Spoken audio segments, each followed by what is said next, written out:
Today we're taking a look at a watch from D1 Milano. D1 Milano make integrated bracelet watches that are sometimes powered by automatic movements. This one is powered by an automatic movement. However, it takes inspiration from vintage video games. So there's a little bit of nostalgia around this watch, especially if you were born around the time I was. You'll remember some of those video games that they're taking inspiration from. So let's flip the camera and take a look at a playful watch from D1 Milano.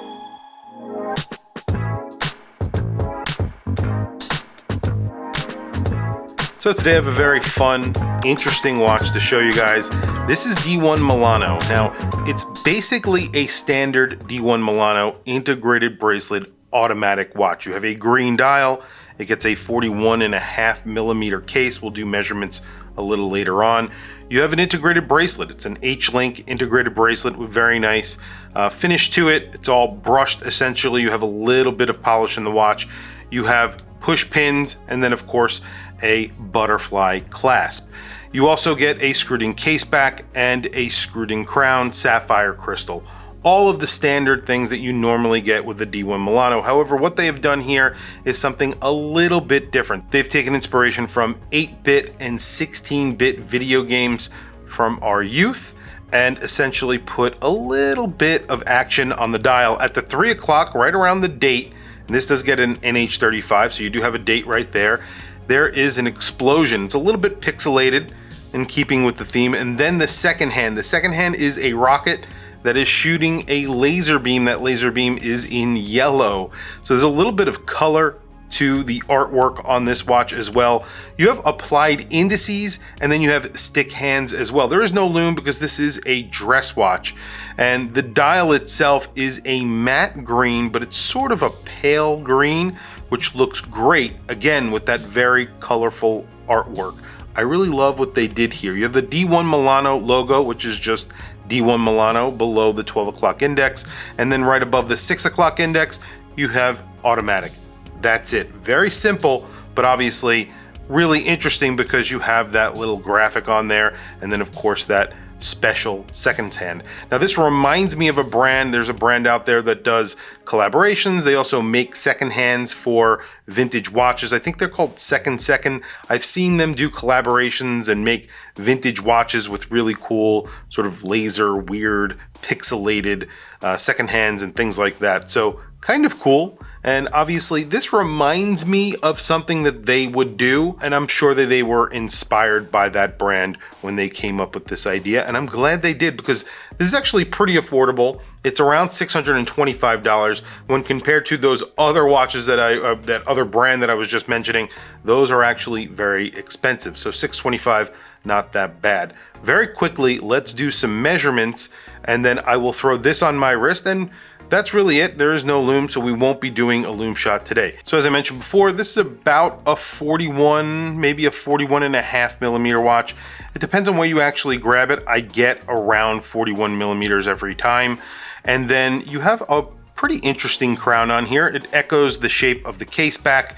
By the way, the case back is screwed in, the crown is screwed in. So you have a 6 millimeter crown, and the thickness on here with an NH35 is a very respectable 10.5 millimeters. However, you do only get 50 meters of water resistance. You do get a screwed in case back. I'm not sure why it doesn't have 100 meters of water resistance. That would make a lot more sense to me, but that's what you get. And then also you do have male end links, but those male end links do turn down pretty well. And the lug to lug on here is just about, without those male end links, just about 49.5. And then with the male end links, you're talking about 52.4.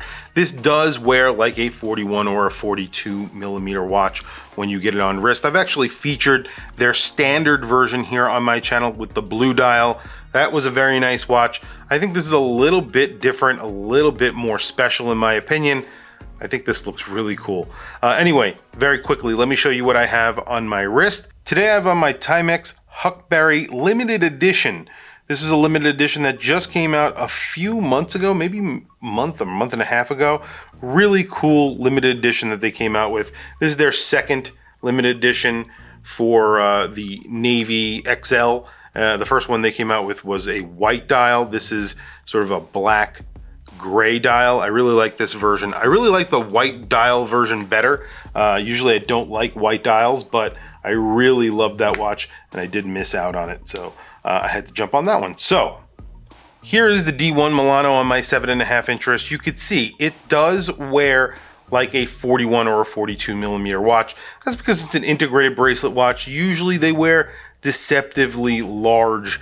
It's very rare that they don't, but it is a very good looking watch. And of course, those little graphics add a little bit of character to it, make it a little bit interesting, maybe a conversation piece. And if you're into that other brand that I was mentioning before, Second, you might be interested in something like this, especially if you don't want to spend what they are charging for those watches. They recently came out with a limited edition with Nevada Grenchen and I think Time and Tide, and those were pretty expensive, you know, over $2,000, whereas this is around $625, which is a pretty good price for, you know, an interesting watch with some interesting details. Tell me what you guys think down in the comments below. I want to hear from you guys. What do you think of this watch? What do you think of D1 Milano?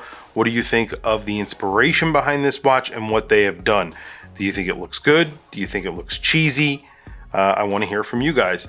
Overall, D1 Milano make a very nice product. I wouldn't say it's going to be beating the PRX anytime soon, bracelet-wise and case-wise, but they do a pretty good job with the overall package, and they give it to you at a pretty good price, $625, which is very close to what you get from the PRX. But if you don't like the PRX, this is actually a pretty good alternative.